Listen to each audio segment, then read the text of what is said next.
this is Donald Trump's impromptu press conference in the middle of Trump Tower. You can tell by the escalator and the decor back there. After what's reported on CNN as a meeting with black pastors. That woman is Omarosa, who won The First Apprentice. So let's hear it. This. To be direct, but to have compassion as well. Concerning the issue of the racial slurs and the racial comments that he has made, it was addressed head on. It was addressed head on, and we are walking away with the feeling that perhaps after more conversation, we will be able to echo the tone at the top as a voice to those that are lacking a voice. What racial slurs are you talking about? What racial slurs are you talking about? Listen. We had a very productive, constructive meeting.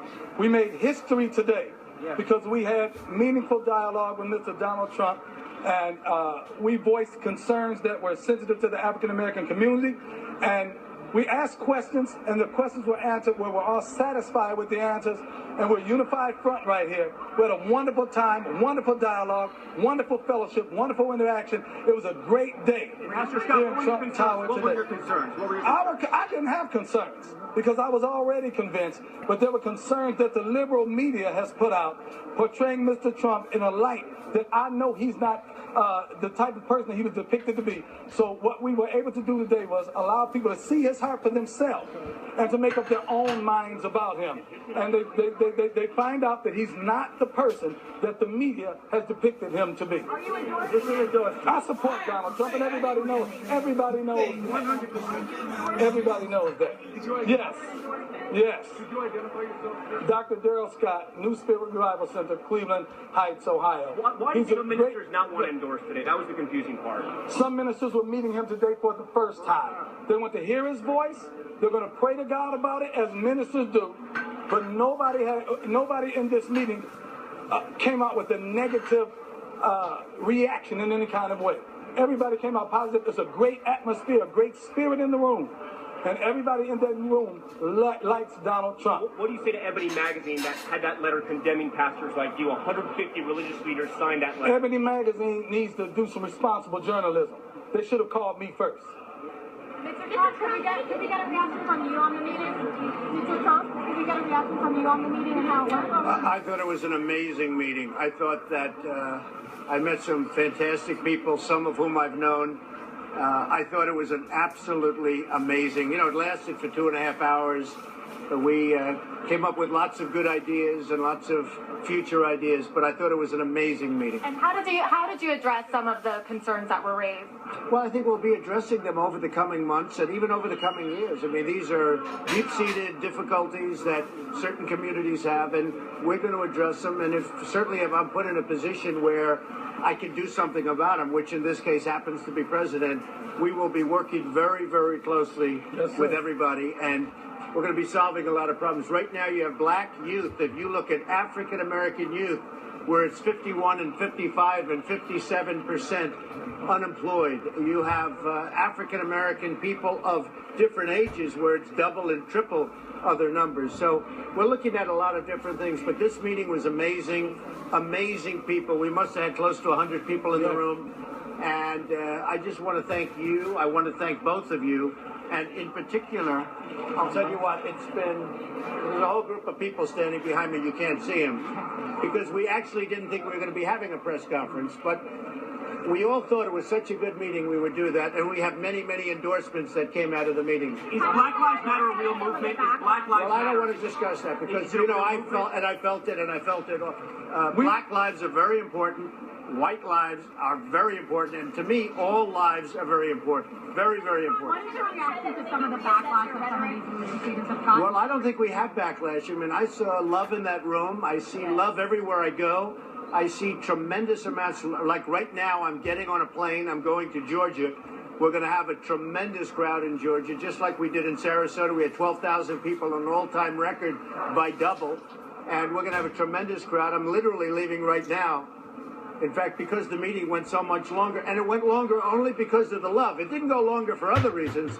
There were unbelievable solutions, I think, to problems that we will solve that other people won't be able to solve. What were the concerns that were raised today? Well, look, the concerns are, you look at unemployment, you look at African American, Katie, look at African American youth. I mean, you have 51% unemployment.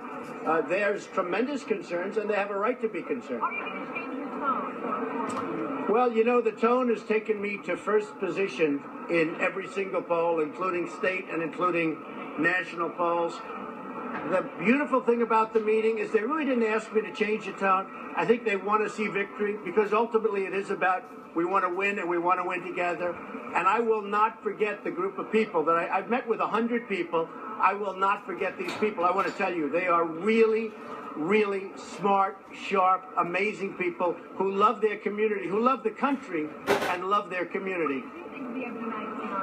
I didn't see it. I didn't see it. Mr. Trump, Governor Christie said that Muslims celebrating in New Jersey on 9/11. Today he said that never happened and you should stop talking about this. Well, you know, he didn't say that the other day. He was very weak the other day. So the other day he said it like, well, he doesn't know.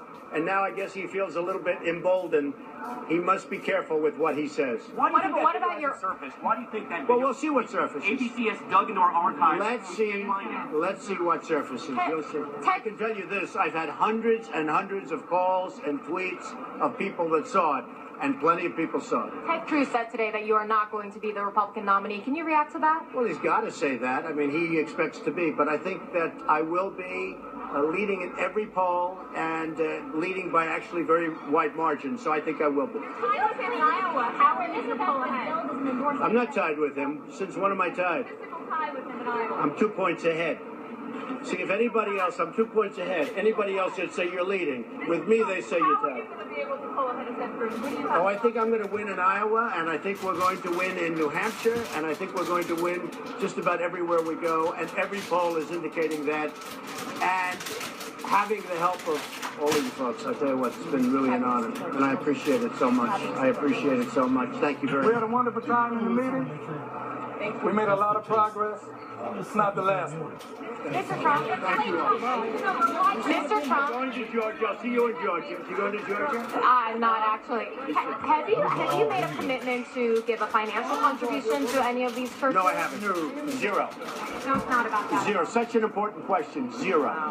Have you personally been surprised during this campaign to hear some people say that your rhetoric, that they find it racist? No, but that's the way they say it. They say it about everybody. That's a very commonly used term nowadays. And you think that is not legitimate at all? It's ridiculous, and that's baseless. Meeting now? Are you getting? Oh, no, I have many endorsements today.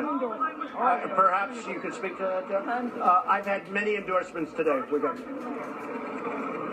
How many were where? Over 100. Over 100 pastors were here. We had over 100. Some committed. I don't know the number.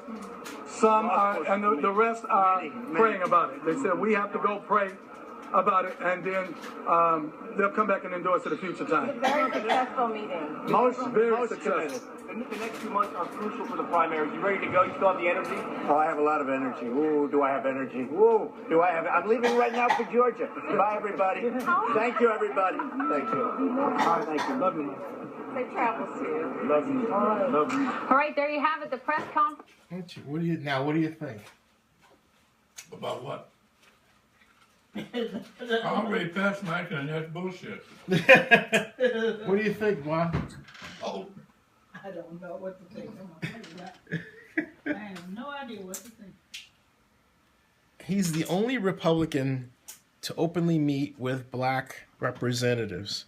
So he looks more like a Democrat to me. In fact, that's the longest amount of time I've seen any candidate this year or this go-around meet with anyone black, including Hillary Clinton. No, she did that here.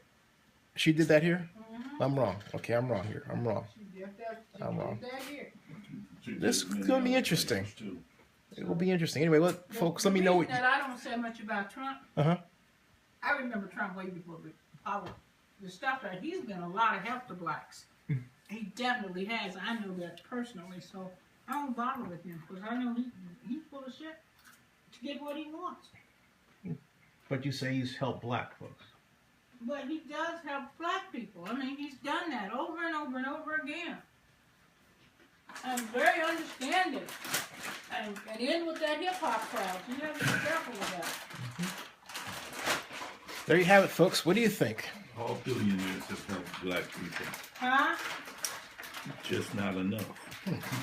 There you go.